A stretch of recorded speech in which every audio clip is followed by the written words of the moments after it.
Welcome to Tasting Wine. I'm Haley. I'm Totes. Today with Tasting Wine, we have wine it's called Lloyd? Lloyd Cellars. Lloyd Cellars. This is a Chardonnay. It's a 2018 and it's from Carreros. Woo! Woo! Look at us drinking Chardonnay. I know. What's wrong with this? It's Chardonnay without bubbles. Chardonnay without bubbles? We've clearly lost it. I know. We're going through some changes, clearly. Yeah, so it's produced and bottled by Robert Lloyd Vineyards in Napa. But I know that he buys and like sources the grapes from all over the place. Mm-hmm. You know, he's more like a vintner, you know, and he gives them kind of freedom to make different types of, you know, wines with different types of grapes. Wow, this is so fruity. Oh man, it's fruity with like a lemony cakiness. Yeah. Huh. And I feel like this is almost a white wine that you could decant just based on those smells. I don't know. Huh. I mean, just right up front, you know, it smells fantastic. I feel like you could decant this. This one's interesting. It kind of has like buttery, kind of doughy, like right up front on the nose. And then you get that more like star fruit, jackfruit. Star fruit's a good one. When you cut into the star fruit, it's like that juicy. Yeah, that juiciness. Yeah, that juiciness in there. Almost like mango peel, but not mango. Yeah, very, I would say tropical fruits. Would you spell it? I would say tropical fruits, though. Definitely tropical, definitely. Yeah, and it's clean. It's like a really clean smelling wine. Yeah, there's something right at the end that I can't really put my finger on. Some sort of maybe minerality. So far on the nose, super interesting. On the taste, holy cow.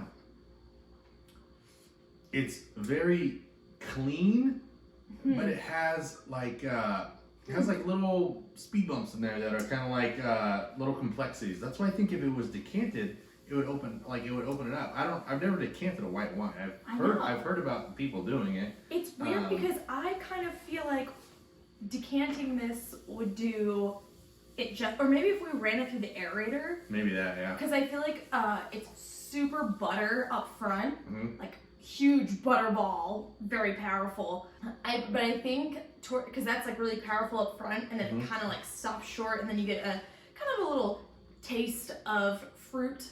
So I think that we should run this. Sip it again though, because it's definitely open up. It's really, really good. I really like it.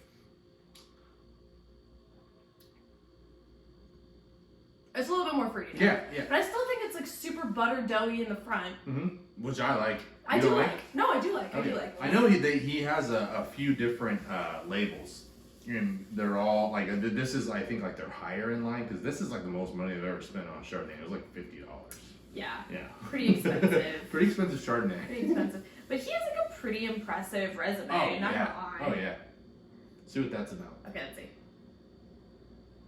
Oh wow, so different on the nose. I feel like it's just kind of like brighter and a little bit more like approachable on the nose. Not saying that it wasn't approachable before, but I think it's like maybe a little bit more appealing. Let's see about the taste. Wow, it's almost turned into like my own tasting show. Is it good or no? Yeah, give me that. Let me see it. Let me have it. You cheater. So yeah. Oh, it is more like. Now that it's through the aerator, the butter is softer. It's still up front with a little bit of that dough, and then it transitions into like a really pleasant. This is I like it better aerated. Pineapple, star fruit, sort of tropical fruits. Super low acidity, if at all, but like very fresh. This you could sit out on your porch. It's super nice out, sit in your backyard. You definitely want to have this with food because it would accent it like so well. Oh, any sort of fish. I feel like would go so well with this. It has a nice nice structure to it though. Yeah, but what else do you know? Because I know he does like a lot of like handshake deals, and he'll just like drive to random vineyards. But can I buy some grapes? Yeah, you know? Very cool like that. So him and his wife actually co-own this. They started it together in 2008. He originally was in economics, but his father really liked wine, so he got into kind of like the economics of wine, and he worked in like cake bread and stag's leap, like in their tasting rooms, and then decided to go to UC Davis and get his degree in. How do you even say it? It's like enology. It's like the winemaking stuff, whatever. So yeah, then he was like assistant winemaker at what is it, La Crema? La Crema, yeah. Yep. Yeah. They make some pretty good Pinot Noirs. Yeah. Yeah. So, cool climate. So yeah, and then he was like,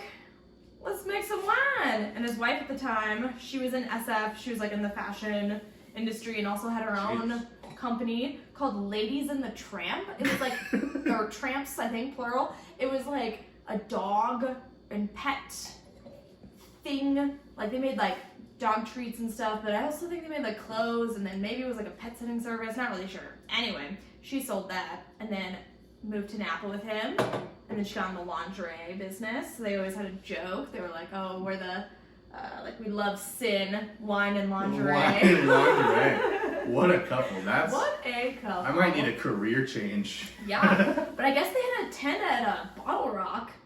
They had a Tent. Oh, that's awesome. Yeah. People partying with this wine? Yeah, I think that was, I don't remember when that was. Maybe 2018. I think they had a tent there. I don't know if they've done it every year since then. How cool. This wine is so, it's interesting and it's complex, I would say.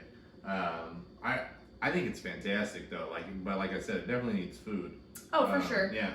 You know what is a strange smell that I'm kind of picking up on that I feel like people are gonna think like that's kind of gross? Is it almost has like an oyster smell. Well, like you know, like with like the like fresh oysters like in the shell, so it has like a little bit of that salt water, but also. I was gonna say that's like one of the best smells in the world. That salty freshness. It smells so fresh, and that's kind of. Yeah, but mixed with the shell, I don't know. Yeah, like I guess that's more of like earthiness, you know, like kind of like a earthy, you know. Well, so there shell is water, vibe. and then there's earth. Well, it's on the earth though, you know. No? Aren't we like all of the earth? We're kind of like made of the earth. I mean, at $50 though, what do you say? For $50, I think this is a good Chardonnay. I think this is a good Chardonnay. I mean, I would want, if I bought more, I would definitely buy more, but I would want it like age it for a while. Mm-hmm. You know, and check in every like year or so or something like that to see if any of these things kind of like, you know, got any more prominent. But guess the booze on this. Guess the alcohol content. Okay, well now that you're saying that, I feel like it has to be boozy. So I'll say. Or maybe it's not. I'll say 14 and a half. Spot on. Shut up, really? Yeah, it's 14.5. Where? It's on the front. It's on the front. Yeah, right there. Oh damn. Yeah, but for 14.5% alcohol. You're good. When you know, you know. But yeah, this is a fantastic wine from Lloyd Vineyards. But if you got any other awesome Chardonnays from Carreras or any other cool climate, stuff like that, let us know. We want more Chardonnay. Yeah, change our mind. If it has, flat Chardonnay. Yeah, if it has bubbles, that's cool too. If it doesn't have bubbles, you know, we're working on it. But I like it. I think it's great. Make sure you get out there, taste some wine. Let us know what you're trying. Let us know what you're trying next. If you've got any recommendations, you can leave them down below. We'll go and try and find those wines. We have an Instagram. Our handle is Tasting Wine Official, and we will see you on the next one. Cheers! Cheers.